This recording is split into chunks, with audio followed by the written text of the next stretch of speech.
에스겔서. 에스겔은 바벨론의 1차 공격 당시 예루살렘에 살던 제사장이었습니다. 바벨론은 도시를 전멸시키지는 않지만 1차로 이스라엘 사람들을 포로로 잡아가 버리는데 에스겔도 그중 한 명이었습니다. 이 책은 그로부터 5년 후 에스겔이 유대인 난민촌 근처에 있는 관계수로 뚝 위에 앉아있는 장면으로 시작됩니다. 때는 그의 30살 생일인 것으로 보이고 원래 그는 그 해에 예루살렘에서 제사장으로 임명될 예정이었죠. 그때 갑자기 에스겔은 이런 환상을 봅니다. 폭풍과 큰 구름이 다가오는데 구름 속에는 날개를 뻗어 서로 접하고 있는 4개의 기이한 생물이 있습니다. 이들은 각기 4개의 얼굴을 가졌고 곁에는 바퀴가 하나씩 총 4개 있었습니다. 그리고 나서 에스겔은 이 생물들의 날개가 눈부신 단상을 받치고 있고 그 위에 보좌가 있는 모습을 보는데 그 보좌 위에는 불처럼 사방으로 빛나는 사람처럼 생긴 형상이 앉아 있었습니다. 그 순간 에스겔은 자신이 무엇을 보고 있는지 깨닫고 이렇게 외칩니다. 이것은 주님의 영광의 형상이 모양이며 하늘 보좌의 전차를 타고 계신 하나님이시다. 여기서 영광이란 단어는 히브리어로 카보드인데 무거운 또는 중요한이라는 뜻인데 성경의 저자들은 하나님이 직접 나타나실 때 그분의 형상과 특별한 의미가 있는 현현을 묘사하기 위해 이 단어를 사용하죠. 에스겔의 환상 속 모습들은 출애굽기에서 시내산에 나타나셨던 하나님의 모습과 매우 비슷하고 또 언약궤를 덮으셨던 하나님의 임재를 묘사한 것과도 매우 비슷합니다. 사실 이게 에스겔이 본 환상에서 가장 충격적인 것이었습니다. 그런데 하나님의 영광이 왜 바벨론에 임하신 걸까요? 원래대로라면 예루살렘 성전 안 언약궤 위에 계셔야 할 텐데 말이죠. 그래서 이 책의 첫 부분은 이 질문에 대한 고찰로 시작합니다. 더불어 에스겔은 이스라엘의 반역을 비난하기 시작하죠. 보좌에 앉으신 하나님이 에스겔에게 말씀하십니다. 그리고 그를 선지자로 임명하십니다. 에스겔은 이스라엘이 하나님과의 언약을 어떻게 깨트렸는지 다양한 방법으로 고발하게 될 것입니다. 이스라엘은 다른 이방신들에게 충성을 바치고 우상을 숭배했는데 이로 인해 이스라엘의 사회적 불의와 폭력이 만연하게 됩니다. 바로 그 결과 하나님은 에스겔을 세워서 백성들에게 경고하라고 하시는데요. 에스겔이 포로로 잡혀간 바벨론의 1차 침공 외에도 또 다른 공격이 뒤따를 것이며 예루살렘 도시와 성전의 파괴도 임박했다고 말이죠. 그래서 에스겔은 말뿐 아니라 다양한 방법으로 메시지를 전했습니다. 그는 시각적 연출을 하기도 했는데요. 예를 들어 길거리 공연 형식으로 대중 앞에서 정말 기상천외한 행동을 하기 시작했는데 이는 그의 예언적 메시지에 대한 비유 같은 것이었죠. 그는 작은 예루살렘 모형을 짓고 난 뒤 그게 공격을 당하는 것처럼 보이게 만들거나 머리카락과 수염을 완전히 밀고 난 뒤 그걸 칼로 내려치거나 가장 극단적인 행동으로서 대속죄일에 자신이 이스라엘의 죄를 짊어지는 연기를 했습니다. 또한 그는 1년 동안 한쪽으로 누워 쇠똥으로 불을 피우고 음식을 구워 먹었는데 이는 예루살렘이 포위당하는 동안 사람들이 먹게 될 더러운 음식에 대한 신호였죠. 그러나 그 중에서도 가장 낙심되는 나쁜 소식은 하나님께서 에스겔에게 말씀하시길 아무도 그의 말을 듣지 않을 거라는 것이었습니다. 이스라엘은 반역적이고 굳은 마음 때문에 에스겔을 거부할 겁니다.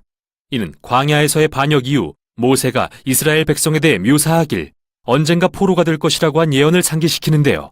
에스겔은 그 예언이 실현되는 걸 보는 불행한 특권을 누리게 됩니다. 그렇게 크게 실망한 에스겔은 자신의 역할을 이어갑니다. 그리고 약 1년 후 그가 또 다른 환상을 봤는데 성전에 대한 것이었죠. 그는 가상체험을 하듯 성전을 둘러보면서 그의 부재 중에 무슨 일이 벌어지는지 보게 되는데 좋아 보이지 않습니다. 그는 성전 앞 바깥들에서 이 커다란 우상 신상을 봅니다. 그리고 나서 이스라엘의 장로들이 이방신들에게 성전 안팎에서 제사 드리는 것을 본 뒤 이스라엘의 여인들이 담무스라는 이름의 바벨론 신을 숭배하고 있는 모습을 봅니다. 그리고 이 환상은 하나님의 영광스러운 보좌가 성전 위로 떠오른 뒤 동쪽 바벨론 쪽을 향해 떠나는 것으로 끝이 납니다. 이제 11장에서는 하나님의 영광이 왜 그리고 어떻게 바벨론에 있는 에스겔에게 임하셨는지 볼 것인데요. 이스라엘의 우상 숭배와 언약 위반이 너무도 노골적이고 역겨워지자 하나님은 자신의 성전을 떠나셨습니다. 그들은 하나님을 내쫓았으며 하나님은 이스라엘이 멸망에 처하게 하십니다. 하지만 하나님은 자기 백성을 버리시는 게 아니라 오히려 그들과 함께 포로가 되십니다. 11장의 환상 끝에서 하나님은 이스라엘의 남은 자들을 그 땅으로 돌아가게 하실 거라고 약속하십니다. 그리고 그들의 돌과 같은 굳은 마음을 제거하고 살과 같은 부드러운 마음으로 바꾸어 주시겠다고 하십니다. 그래서 마침내 하나님을 진심으로 사랑하고 따르게 될 수 있도록 말이죠. 희미한 소망의 빛과 같은 이 예언은 임박한 파멸의 현실 속으로 빠르게 가라앉고 맙니다. 그러나 11장은 이 책의 핵심적인 전환점으로서 나머지 부분이 어떻게 구성됐는지 이해하는 데 도움이 됩니다. 다음 세 부분은 모두 하나님의 심판에 대한 공표인데요. 첫째는 이스라엘, 다음은 주변 나라들, 그리고 예루살렘에 관한 것입니다. 그러나 그 후에는 11장의 소망적인 결론이 또 다른 세 부분으로 나뉘어 전개되는데요. 먼저는 이스라엘, 다음은 주변 나라들, 그리고 온 창조세계에 대한 소망에 대해서죠. 12장에서 24장은 이스라엘에 임할 하나님의 심판에 초점을 두는데요. 이 부분은 다양하게 구성된 시와 수필의 모음집입니다. 여기서 에스겔은 그가 즐겨 쓰는 비유와 우화를 보여줍니다. 그는 이스라엘을 불타 쓸모없는 나뭇가지, 반항적인 아내, 감옥에 갇힌 위험하고 사나운 사자 또는 두 명의 난잡한 자매로 묘사하는데, 이러한 묘사는 모두 이스라엘의 지각 없는 반역과 우상 숭배의 결과가 패망이라는 것을 보여주는 것입니다. 이 부분에서 에스겔은 마치 하나님의 심판 법정에 선 것처럼 행동하는데요. 그는 먼저 이스라엘에 대해 수세기 동안 언약을 위반한 결과로서 파괴되어 마땅하다고 주장하기 시작합니다. 그리고 설사 노아나 다니엘이나 욥과 같이 세상에서 가장 의로운 사람이 살아서 하나님께 이스라엘을 살려달라고 기도한다 하더라도 하나님이 그 기도를 듣지 않으실 거라고 주장합니다. 이제 너무 늦은 거죠. 이처럼 하나님의 공의는 이스라엘의 이 세대가 죄의 대가를 치르기를 요구하십니다. 이제 포로가 되는 걸 면할 수는 없습니다. 더 이상 돌아갈 수 없는 지경에 이르렀으니까요. 이어서 에스겔은 먼저 이스라엘과 맞닿은 주변 나라들, 다음으로 그 지역에서 가장 강한 이집트와 두로에 초점을 맞춥니다. 이스라엘은 이 두 나라와 동맹을 맺고 그들의 신과 우상들을 받아들였습니다. 그래서 하나님은 오만하게도 자신들이 스스로 신이 되어 마음대로 옳고 그름을 정의한 두로와 이집트의 왕들을 꾸짖으십니다. 그리고 하나님은 이 왕들의 교만에 책임을 물으시며 바벨론을 들어 그들을 무너뜨리실 것을 알려주십니다. 그들은 다른 모든 이들과 함께 하나님의 심판 앞에 설 것입니다. 이렇게 강렬한 두 부분이 끝나면 33장의 짧은 이야기가 나옵니다. 에스겔은 이제 방금 예루살렘에서 온 한 난민을 만나게 되는데, 그는 에스겔에게 바벨론이 예루살렘을 공격해서 도시가 무너지고 성전이 파괴되었다고 알려주죠. 에스겔의 암울한 경고들이 현실이 된 것입니다. 그러나 11장의 결론을 기억하시죠? 이야기는 아직 끝이 아닙니다. 그리고 다음 편에서 우리는 에스겔이 본 심오한 소망의 환상을 살펴볼 것입니다. 우선 여기까지 에스겔서의 전반부였습니다. 에스겔서 전반부 영상에서 우리는 제사장 에스겔이 바벨론의 포로가 되어 앉아있는 모습을 보았습니다. 거기서 그는 하나님의 영광의 임재를 경험하지만 그곳은 성전이 아닌 바벨론이었죠. 이후 에스겔은 그 이유를 알아냅니다. 그것은 바로 이스라엘의 우상 숭배와 불의가 하나님께서 그분의 성전을 떠나시도록 했기 때문이죠. 아직 미래에 대한 소망이 사라진 것은 아니지만 이제 에스겔은 하나님의 심판을 선포하기 시작합니다. 첫째는 이스라엘에 대해, 다음은 주변 나라들에 대해서죠. 그런 후 33장에서 핵심적인 사건이 일어납니다. 에스겔은 바벨론의 예루살렘 포위가 끝났다는 소식을 듣습니다. 도시가 함락되었기 때문이죠. 성전은 파괴되었습니다. 에스겔의 암울한 경고의 말들은 현실이 되었죠. 그들이 포로가 된 것은 이스라엘 역사상 가장 충격적이며 참혹한 일이었고, 하나님과 이스라엘의 관계가 완전히 끝난 것인지 깊은 의문을 갖게 했습니다. 하지만 11장의 결론을 기억하세요. 하나님은 이스라엘이 포로가 될지라도 아직 희망은 있다고 약속하셨습니다. 그래서 책의 남은 부분은 에스겔의 소망의 환상들로 구성되어 있는 것이죠. 첫째는 이스라엘, 그리고 열방, 마지막은 온 창조세계를 향한 소망입니다. 이스라엘을 향한 소망은 하나님께서 새로운 다윗을 세우시겠다 하신 약속으로 시작합니다. 미래의 메시아 왕이며 이스라엘이 필요로 했지만 갖지 못했던 그런 지도자. 이 메시아 왕이 다스리실 새 이스라엘은 변화된 백성들의 나라입니다. 하나님은 그들의 반역적인 마음을 새로운 마음으로 바꿔주실 것입니다. 마치 모세가 신명기의 마지막 부분에서 약속한 것처럼 말이죠. 하나님은 그들의 굳은 마음을 제거하고 그의 영을 그의 백성에게 보내 부드러운 새 마음을 주어 하나님을 사랑하고 따르게 하시겠다 말씀하십니다. 그리고 이 개념은 특이한 다음 환상에서 더 발전됩니다. 에스겔은 사람의 마른 뼈로 가득한 거대한 골짜기를 보았고, 하나님은 이것이 이스라엘의 영적 상태를 비유하는 모습이라고 말씀하십니다. 하나님에 대한 그들의 반역은 포로됨과 실제 많은 사람들의 죽음을 가져왔지만, 이는 또한 비유적인 죽음, 즉 언약 관계의 죽음을 뜻하는 것이기도 하죠. 이제 하나님은 그의 영을 부어 그의 백성을 다시 살리겠다고 에스겔에게 말씀하시죠. 그래서 바람이 와서 모든 뼈들을 일으켜 세우고 그 바람이 생기와 생명을 그들에게 채우며 뼈들에 살이 덮이기 시작합니다. 그러고 나서 에스겔은 갑자기 수많은 새로운 사람들이 그 앞에 선 것을 봅니다. 이 환상은 창세기 2장에서 하나님이 흙에 그의 생기를 불어넣어 인간을 창조하신 이야기를 회상하게 합니다. 이스라엘과 온 인류는 하나님을 반역했고 그 결과 죽게 되었죠. 그러니 그들의 유일한 소망은 하나님이 새로운 창조를 통해 인간을 다시 만드셔서 그들이 하나님과 그리고 다른 이들과 진정한 사랑의 관계 속에 살 수 있도록 하시는 것입니다.